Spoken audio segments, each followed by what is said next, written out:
कि कई ईसाई ये कहते हैं कि ईसा अलैहिस्सलाम ने खुदा होने का दावा किया और ईसा अलैहिस्सलाम खुदा है।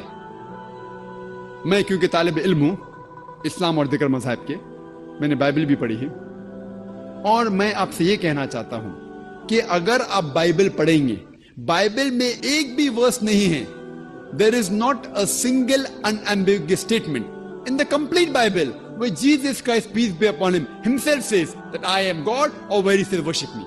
एक भी अनएम्बिगुअस साफ जाहिर वर्स नहीं है जिसमें ईसा अलैहिस्सलाम खुद कहते हैं कि मैं खुदा हूं या कहते हैं कि मेरी इबादत करो।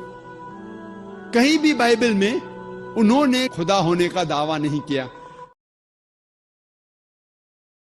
यीशु ने कोई दावा नहीं किया कि मैं खुदा हूँ। इस बात को याद रखिएगा कि ये मुसलमानों के लिए सबसे बड़ा बिंदु है, क्योंकि जैसे मैंने पहले बताया कि मुसलमान मानते हैं कि यीशु मसीहा था, मुसलमान मानते हैं कि यीशु बहुत मोजिज़े करता था, कुछ तो ये भी मानते हैं कि वो सिनलेस प्रॉफिट था, उसने कभी पाप नहीं किया पृथ्वी पे। लेकिन जैसे ही आप कहते हो कि यीशु खुदा था, एक मुसलमान की नज़र में आप एक सबसे बड़ा गुनाह कर देते हो जिसे ब्लेस्फेमी कहते हैं। कुरान साफ कहता है चैप्टर 4 171 और चैप्टर 5 72 में, अगर तुमने ये माना कि यीशु खुदा है तो तुम नर्क में ही जाओगे। और इस बात में किसी तरह का कोई शक नहीं एक मुसलमान के नजरिए से। चैप्टर 5 116 आयत में दिखाया गया है कि यीशु अल्लाह से बात कर रहे हैं। हाँ, अल्लाह ने यीशु से कहा तुमने बोला कि मेरी इबादत करो। उसने कहा किसी सूरत में नहीं। क्या मेरे पास इतने अधिकार हैं कि मैं ऐसी बात कहूँ? तो ये सोच कि यीशु खुदा है इस्लाम का सबसे बड़ा गुनाह है। तो वो अपने खुदा का बचाव करते हैं जब वो कहते हैं कि यीशु खुदा किसी तरह से नहीं। जब मैंने ये जान लिया कि नया नियम भरोसेमंद है तो मेरे लिए अगला सवाल था, हाँ ठीक है, लेकिन यीशु ने उसमें कभी दावा नहीं किया कि मैं खुदा हूँ। लेकिन अब मैं और ज्यादा गहराई से पढ़ाई करने लग गया था और चीजों को समझने लग गया था। और डेविड ने मुझे जॉन की पत्री दी, कहा ये लो इसे पढ़ो। और जब मैं यूहन्ना की अंजील पढ़ रहा था तो मैंने पहले पन्ने की पहली आयत यीशु खुदा है पढ़ा। मुझे ज्यादा पढ़ना भी नहीं पड़ा। इब्तदा में कलाम था, कलाम खुदा के साथ था और कलाम ही खुदा था। और कलाम था क्या? 14वीं आयत, कलाम गोश्त बना और हमारे साथ रहा और हमने उसका जलाल देखा।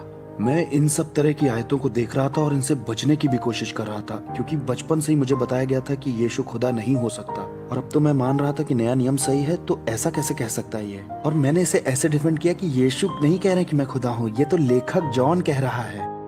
जब आप यूहन्ना का गॉस्पेल आगे पढ़ते हैं तो आप पाते यीशु कह रहे हैं यूहन्ना 8:58 में, जब कुछ यहूदियों ने कहा कि तू अभी 50 साल का भी नहीं है और तू ये दावा कर रहा है कि तूने अब्राहम को देखा है। और यीशु का जवाब था आमीन आमीन, इससे पहले कि अब्राहम पैदा हो आई एम मैं हूँ। अगर आप मुसलमान हो तो आपको ये टर्म आई एम मैं हूँ के बारे में कुछ नहीं मालूम। और तब आपको कोई एक्सोडस 3:14 बताए जहां पर खुदा ने मूसा से कहा है कि उसका नाम अनहू है, मैं हूँ आई एम।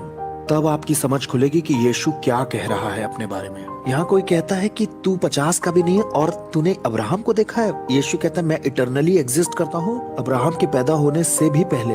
हाँ, वो मूसा के खुदा का नाम ले रहा था। ये तो उसने बिल्कुल साफ कर दिया। यहाँ कोई मुसलमान अगर मुझे सुन रहा है और वो ये कहे कि मुझे इतना कन्विंसिंग अभी भी नहीं लग रहा है, तो जॉन 20:28 में देखो, जब किसी ने यीशु से कहा कि तू खुदा है, यीशु का रिस्पॉन्स फाइनली समझ गए, थोड़ा समय लगा।